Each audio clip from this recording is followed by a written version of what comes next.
I was in the science class with Mr. Greenwood, and it was a girl that come into the class, all excited, saying, Mr. Greenwood, there's a flying saucer up in the sky, and we all laughed. Mr. Greenwood went crook at us and said, no, stop that, there could be such a thing. And we all went out at that same time. We all seemed to go out and run out onto the oval. And once I got out there was a lot of school kids on the oval, and they were all looking up. And when I looked up, it was up in the sky, heading towards the Grange.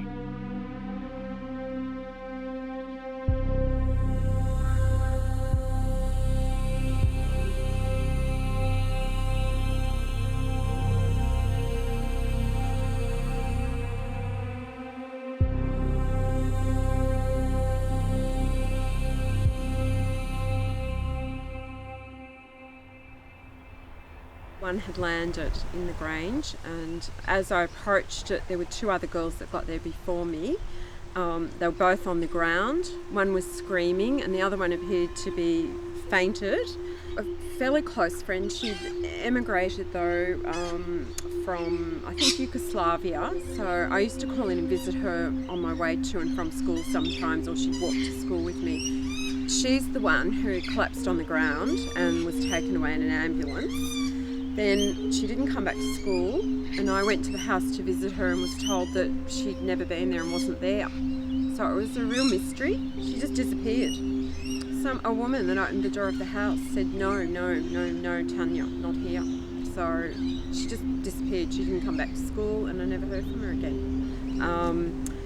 So I just stared at the object on the ground about probably 3 or 4 metres away from me, and as I was watching it, quite disbelieving really, it started to just rise very slowly off the ground, and then it gained a bit of height and turned on its side and just whizzed straight up in the air so fast it was almost unbelievable.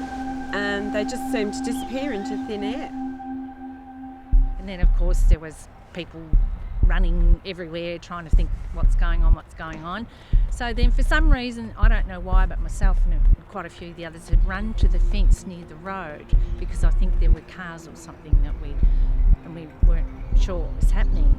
And because there was the old Hume pipe factory across the road, and then the jeeps arrived, and these jeeps were covered like army jeeps, and the men got out of the back of the jeeps, and they were all in army gear and camouflage and stuff, and they were talking, and then they got back in the jeeps and they took off. We don't know where they obviously came down here, I think. And then we had an assembly to tell us that we weren't to talk about it, that because there were men that came in suits and had interviewed some of the children. There were men also in blue uniforms. Now I'm not sure whether they were police or perhaps they may have been Air Force. And they also came, and we had an emergency assembly called, and we're not to talk. It didn't happen. It was a weather balloon. We were all, massively hysterical, etc., etc. That afternoon, a Channel 9 crew had arrived, and we got told, not to talk to anybody about it. Anyway, I did, and so did a few of the other people, and was interviewed out the front of the school. And I remember very vividly then the policeman walked up to me, and he said, put his hand on my left shoulder, and he said, now you stop talking and you go back into the school. And he turned his back on me and he said to the cameraman, now you stop filming and you go away. So I got detention after that, of course. I was used to being told to keep quiet. Tips were seen and not heard, and I didn't think much of it. I was used to being told to keep quiet, so I did. I sort of felt too, if I did, people would laugh at me or think that I was exaggerating or telling lies or something like that. I didn't want to sort of go down that path. And then I recall feeling very, very faint, and I thought I was going to pass out.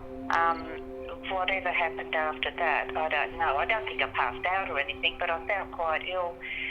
But felt as though the sky was all red and I was about to pass out. Like everything around me looked red.